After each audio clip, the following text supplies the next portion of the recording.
Welcome back. In tonight's It's the Law, we're talking about credit consolidation versus filing for bankruptcy. Attorney Adam Peoples with James W. Davis and Associates is here to walk us through the legal and financial effects with either of these decisions. Now, Adam, you and I were talking earlier, and you were telling me a little bit about credit consolidation. A lot of your clients come to you and say they've had bad experiences with that. Talk to us a little bit about credit consolidation. Sure. The biggest premise of credit consolidation is getting more debt to solve the debt that you already have, which is obviously a problem because if these people have gotten into a situation where they're in trouble with debt, acquiring more doesn't seem to fix it. Most of the common types is where, for example, you would borrow against the equity in your house, or maybe you would take out a special line of credit. The idea is that this one line of credit would be a single payment to a single creditor, and that the interest would be better than the accumulation of all the other payments to all the other creditors combined. Unfortunately, it doesn't always work out that way.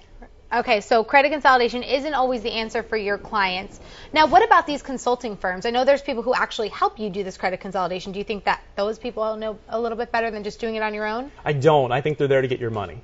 They take a cut of whatever you pay in, and they don't really have any power. There's no law behind it. All they're doing is standing in a position of a debtor who may or may not be sophisticated enough to contact his creditors and try and negotiate a deal. For example, they may take $10,000 worth of your money and then try and negotiate a credit card bill and pay 75% of the debt to cancel it out. So this may not be the best option for everyone. So what's another alternative to credit consolidation? One of the options that I do for a lot of my clients is bankruptcy. Bankruptcy is a more complete solution because there is law behind it. It allows for the ability to cancel debts in addition to just finding a way to pay them back.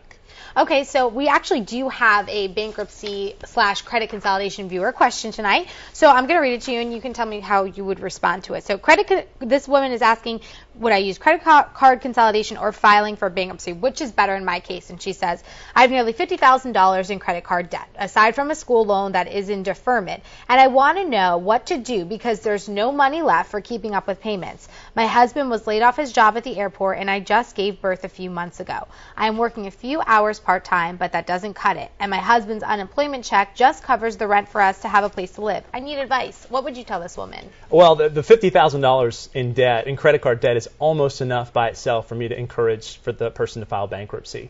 If that person was to do credit consolidation, they would have to find some kind of way to pay at least a portion of $50,000 back. Whereas bankruptcy, on the other hand, might give her the ability to cancel all $50,000 without paying a single dime towards that debt. The idea is that you pay whatever's necessary, whatever you're able to pay. And if this person, because of her situation, she's working part-time and her husband's being laid off, she can only pay a little bit of money at a time. She can commit whatever she's allowed to, and the law says that if you commit everything you're able to pay, we're going to exchange that by saying we're going to cancel the debts that you're unable to pay. So in her case, bankruptcy might be the better option than trying to consolidate because, like as you said, it would kind of wipe out the debt from the beginning. Right. And it's more of a final solution. A lot of people, one of the questions that a lot of clients have is the creditor going to come pick up my car? You know, when you're consolidating, you're on your own. Right. Yeah. And once you file bankruptcy, you come under the control of the court, so things are a lot more predictable. All right. Well, thank you so much for your advice. And remember, if you have a legal question for any of our attorneys, send us an email to itsthelaw@41nbc.com.